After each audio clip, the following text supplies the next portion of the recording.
You think time softens people, don't you? That it humbles the proud, mellows the harsh, makes every soul a little kinder? No, not always. Time is not a healer for everyone. For some, it is a magnifier, sharpening what was already broken. For the narcissist, time doesn't calm, it constricts, while most of us grow older to gain wisdom, to loosen the grip of ego, to learn the sacred art of forgiveness. The narcissist tightens their hold. They don't age into wisdom, they harden into delusion. Their smiles remain the same, their charm still rehearsed, their confidence still polished, but behind it all, behind the laughter, the perfect stories, the charming facade, lies only emptiness, a wound no one has ever truly touched. And when life begins to take away the very things that once fueled their illusion, beauty, power, attention, what's left isn't peace. It's panic, because you can't heal what you refuse to face. That's the stoic truth. The mask eventually cracks, and beneath the surface, the buried self, hidden for decades, begins to scream. Today, we'll walk through 7 signs narcissists get worse with age. Not to judge, not to hate, but to understand, because truth, not denial, is what sets us free. And sometimes, truth is the only shield we have against those still burning behind that mask. Let's begin with the first sign: isolation, the kingdom of one. Picture this: a man in his 60s, once the center of every room, every dinner, every laugh. His voice used to command attention. His presence could bend the air itself. Now, it only echoes against kitchen walls. He sits at a small table. One plate, one glass, a story he's told too many times. The television hums softly in the background, not for entertainment, but for company. Silence has become unbearable, so he fills it with noise. He says, people have changed. The young are ungrateful, friends are fake. He speaks as if the world betrayed him. But look closer, and you'll see ashes behind every step he took. The bridges weren't burned by others. He lit them himself. Narcissists are rarely abandoned. They exile themselves. They mistake boundaries for betrayal and accountability for attack. When people finally walk away, they call it maturity, as if isolation were proof of superiority. But silence isn't class, it's consequence. Marcus Aurelius once wrote, "The soul becomes dyed with the color of its thoughts." And when those thoughts are soaked in entitlement, the soul begins to decay in that same shade of arrogance. Years of believing that others owe them loyalty lead to a single inevitable truth. You end up surrounded not by friends, but by ghosts. The stoic seeks solitude to grow stronger. The narcissist seeks it to hide from themselves. They confuse stillness with control, when in truth, it's a prison, a silent sentence of their own making. Picture him again, that same man, the one who once held every conversation in his hand. Now, his phone no longer rings. The laughter he once commanded lies only in memory. He tells himself he doesn't need anyone. That peace means distance, but deep down, he knows the truth. He's not alone because he chose peace. He's alone because he chose ego. So ask yourself, is your solitude a sanctuary or a sentence? Because one heals you, and the other slowly erases you. And that brings us to the second sign: obsession with the past, living under the light of ghosts. In the last chapter, we left him standing in the echo of his own solitude, a man imprisoned by ego, mistaking silence for peace. And when the noise of admiration fades, what do you think fills that empty space? Memory, because the past becomes the only place where he still feels alive. Obsession with the past, living under the light of ghosts, to face what feels like death. Seneca once wrote, "While we waste our days in hesitation and procrastination, life is slipping away." Those words pierce like truth itself. Living in the past is not nostalgia. It's the most elegant form of fear, a subtle way of saying, I am terrified of today. They claim they're reminiscing, but they're really running from irrelevance, from silence, from that horrifying whisper inside that says, maybe the best version of me is already gone. So they keep talking about the deals they once closed, the people they once knew, the rooms that once erupted in laughter when they entered.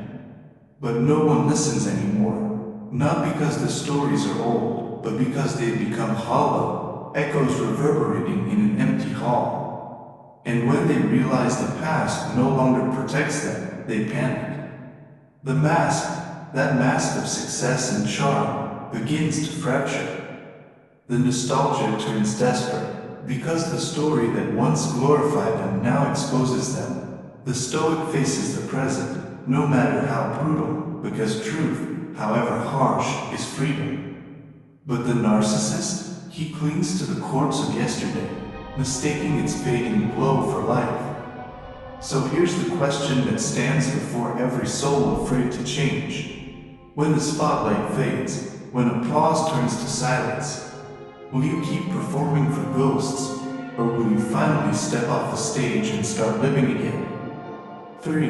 The victim mindset, the final act of control. When praise stops flowing, pity becomes the new currency. They rewrite their story, not as conquerors, but as casualties. Now, every tale is soaked in sorrow. They speak of betrayal, of illness, of ungrateful children, of disloyal friends. Every hardship, no matter how small, is inflated into a grand tragedy, a personal epic where they are always the hero and always the victim. But empathy, in their hands, becomes a weapon. Every tear, every sigh, every whispered confession of pain, it's a hook. An invisible contract, written in emotional ink. You don't see it at first. You stay, you listen, you comfort. You believe compassion can heal them. But each time you do, the rope around your wrist pulls tighter. Because pity, in their world, is not healing. It's control, dressed in sorrow. Epictetus once said, it's not what happens to you, but how you react that matters. But the narcissist has no reaction, only retaliation. They feed on misfortune, even their own, because it keeps them in the spotlight.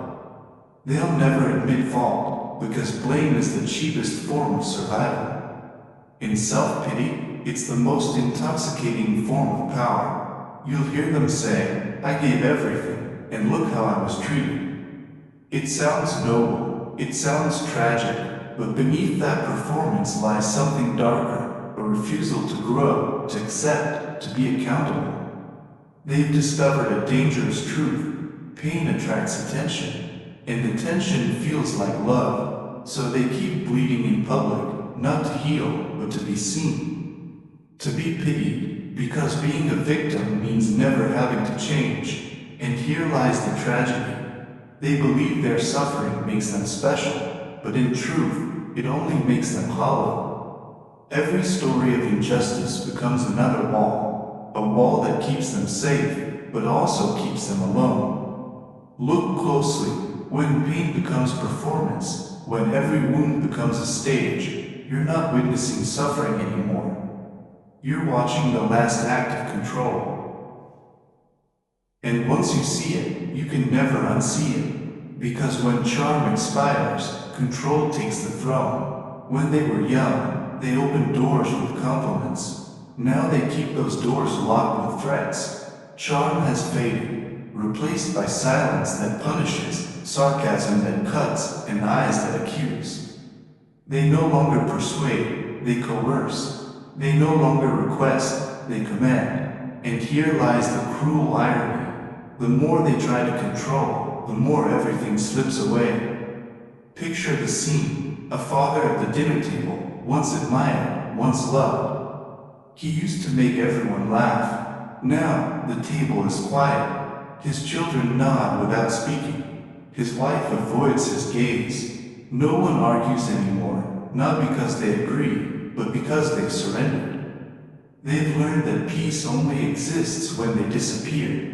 The aging narcissist mistakes obedience for respect, but it's not respect, it's survival. The family no longer honors him, they endure him. And deep down, he feels it. He feels the temperature drop when he enters the room. He senses the eyes that look through him, not at him. He whispers to himself, they've changed, but the truth is colder. He has changed. Epictetus once said, no man is free who is not master of himself. And that's the final irony. The narcissist spends a lifetime mastering others, only to die a prisoner, locked inside the rage he built for himself. Control, it always starts as strength and ends as fear wearing armor. They think power means holding on tighter, but in truth, every grip leaves new cracks. When charm no longer works, they turn to guilt. When logic fails, they use silence. And when silence no longer bends others, they reach for anger, that last, desperate weapon of control. But every attempt to dominate only drives people further away. They think they're protecting authority, but they're building their own isolation. Because control can buy silence, but it can never purchase respect. It can demand compliance, but it will never create connection. What they don't see is that control isn't power. It's panic, a desperate attempt to stop time, to stop loss, to stop the inevitable collapse of the mask. So ask yourself, do you want people quiet around you or present with you? Because one comes from fear, the other from freedom. 5. Addiction to validation, the echo of emptiness. The narcissist once breathed through the eyes of others, through admiration, applause, and attention. Now that oxygen is fading, and they're gasping. Every photo, every post, every so-called inspirational message isn't inspiration at all. It's a silent plea. Look at me. Remember me. Tell me I still matter. When they're no longer loved, they settle for being hated. And when they're no longer hated, they'll do anything, just to be noticed. Because to them, invisibility is death. In this digital age, you can see it everywhere. Faces that once drew millions now chase relevance through recycled clips, old stories, and filtered nostalgia. They mistake visibility for vitality. They confuse attention with worth. But Marcus Aurelius once wrote, if fame comes after death, I am not in a hurry for it. Real confidence is quiet. True peace doesn't need an audience. The hunger for validation isn't proof of greatness. It's proof of spiritual starvation. The narcissist doesn't seek love. They seek mirrors, reflections that whisper, you still exist. But every mirror eventually cracks. And when it does, they don't see themselves, only the void staring back. They live for likes, for comments, for that endless scroll of attention, but none of it fills the silence after the screen goes dark. Because admiration can touch the ego, but it can never feed the soul. You'll see them chasing trends they don't believe in, posting quotes they don't live by, performing authenticity for an audience that stopped listening long ago. They think they're seen, but in truth, they've never been more invisible. And here's the cruelest part. Validation works like a drug. The more they get, the more they need. Each dose stops working, so they raise the volume, louder, flashier, more desperate, until the applause fades again, and the panic returns. Because when your worth depends on being seen, you'll spend your life performing. And when the curtain finally falls, you'll realize no one was watching. The Stoic knows what truly matters is not who sees you, but who you become when no one does. 6. Anger and resentment, when toxicity becomes identity. This is the breaking point. When illusion collapses, rage rises. No one claps anymore. The world moves on, and they see that as betrayal. They attack, not because they hate you, but because they can't stand themselves. Every boundary feels like rejection. Every silence feels like punishment. Rage gives them a spark, a heartbeat that reminds them they still exist. But it fades fast, like drinking seawater. The more they consume, the thirstier they become. Seneca once wrote, "Anger, if not restrained, is more harmful to us than the injury that provokes it." But the narcissist doesn't believe that. They think rage proves they still matter. That fury equals strength, but anger doesn't make you powerful. It makes you hollow. It's the echo of a collapsing ego in an empty room. I remember a man from Texas, 58 years old, once a brilliant sales manager, respected, sharp, unstoppable. Then the company restructured, and suddenly, he wasn't the center anymore. Meetings he once dominated became his battlegrounds. He started cutting people off, mocking younger colleagues, using sarcasm as a shield, turning every conversation into a stage and every silence into a war. At a family gathering one evening, his 25-year-old son placed a hand on his shoulder and said softly, "I love you, Dad, but I won't let you keep hurting this family." The room froze. He walked out, furious, humiliated, shaken. Later that night, he called me. His voice trembled with pride and pain. "How dare they?" he said, "after all I've done for them." His son waited a moment, then asked quietly, "Who do you want back? Your son or the applause?" That question pierced deeper than any argument could, because deep down, he knew rage doesn't win back love. It only proves you've already lost it. The Stoics understood. Anger is the final illusion of control. It feels like holding fire in your hand, but it burns only you. And when the smoke clears, you're left with ashes, silence, and the faint echo of your own voice asking the question you've avoided all along. Was it worth it? Because anger may silence others, but it always destroys the one who holds it. 7. Collapse. When the mask finally breaks, there's always a final act. For some, it's quiet, a white house, an empty sofa, a half-finished drink beside the chair. For others, it's loud, affairs, debts, addictions, lawsuits, bankruptcy. But no matter the form, the crash always comes.